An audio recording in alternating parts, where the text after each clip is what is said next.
Hi everyone, welcome back చిన్ని blog 07. నేను రాజేశ్వరి. ఈరోజైతే నేను రక్తం ఫ్రై చేస్తున్నానండి. ముందుగా ప్యాన్ పెట్టుకొని తగినన్ని వాటర్ పోసుకొని ఆ రక్తాన్ని ఆ వాటర్లో వేసుకొని బాగా బాయిల్ అవ్వనివ్వాలండి. తర్వాత ఆ బాయిల్ అయిన దాన్ని తీసుకొని సన్న పీసెస్గా అయితే కట్ చేసుకోవాలి బ్లడ్ మొత్తాన్ని. ఈ బ్లడ్ ఫ్రై రసంలో కానీ సాంబార్లో కానీ చాలా బాగుంటుందండి. ఒకసారి మీరు కూడా ట్రై చేయండి. ఇట్లా సన్న పీసెస్గా కట్ చేసుకోవాలి.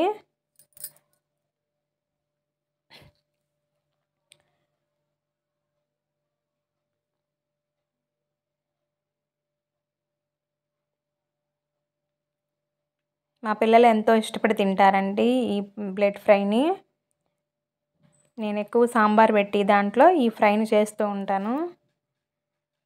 తర్వాత ఇట్లా కట్ చేసుకున్న ఈ పీసెస్ మొత్తాన్ని జై శ్రీరామ్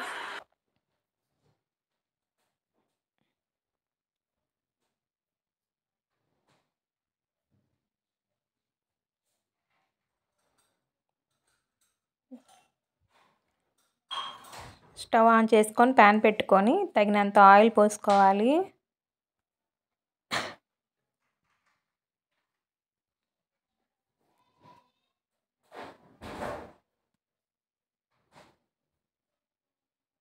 ఆయిల్ హీట్ అయిందండి.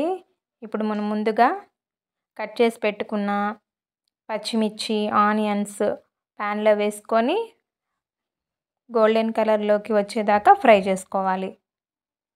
మధ్య మధ్యలో ఆనియన్స్, పచ్చిమిర్చిని మిక్స్ చేసుకోవాలండి.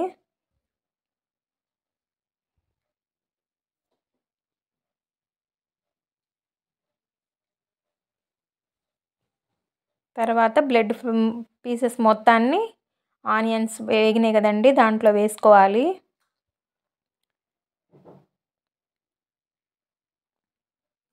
ఈ మిశ్రమాన్ని మొత్తాన్ని మిక్స్ చేసుకోవాలండి.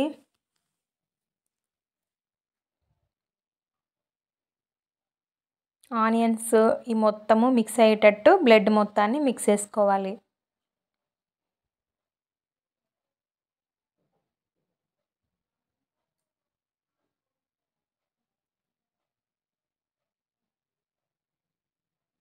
సరిపడా సాల్ట్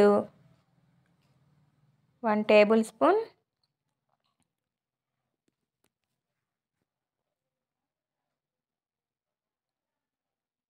పసుపు వేసుకోవాలి. ఒకసారి మొత్తాన్ని మిక్స్ చేసుకోవాలండి. ఈ పసుపు, సాల్ట్ బ్లడ్కి పట్టేటట్టు మొత్తాన్ని మిక్స్ చేసుకోవాలి.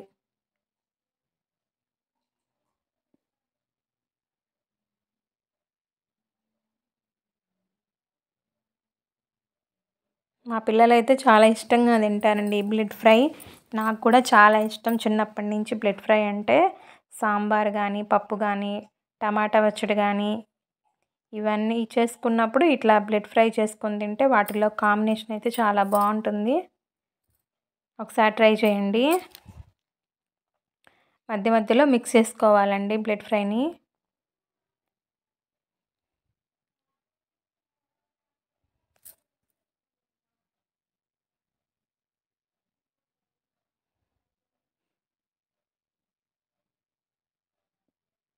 బ్లడ్ ఫ్రై అయితే ఆల్మోస్ట్ కుక్ అయినట్టేనండి.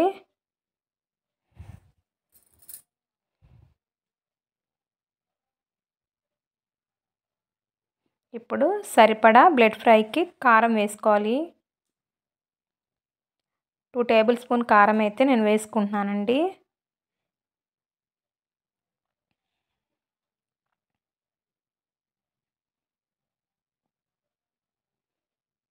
ధనియా పౌడర్ కూడా 1 టేబుల్ స్పూన్ అయితే వేసుకున్నాను. ఇప్పుడు మొత్తాన్ని మిక్స్ చేసుకోవాలి. అడుగంటకుండా మిక్స్ చేసుకుంటూ ఉండాలండి. స్టవ్ లో ఫ్లేమ్లో పెట్టుకొని మిక్స్ చేసుకోవాలి. చూసారు కదండి, బ్లడ్ ఫ్రై అయితే రెడీ అయిపోయింది. ఎప్పుడైనా ఒకసారి సాంబార్ కానీ రసం కానీ పప్పు కానీ చేసుకున్నప్పుడు ఇట్లా ఒకసారి మీరు ట్రై చేయండి. థ్యాంక్ యూ ఫర్ వాచింగ్ అండి.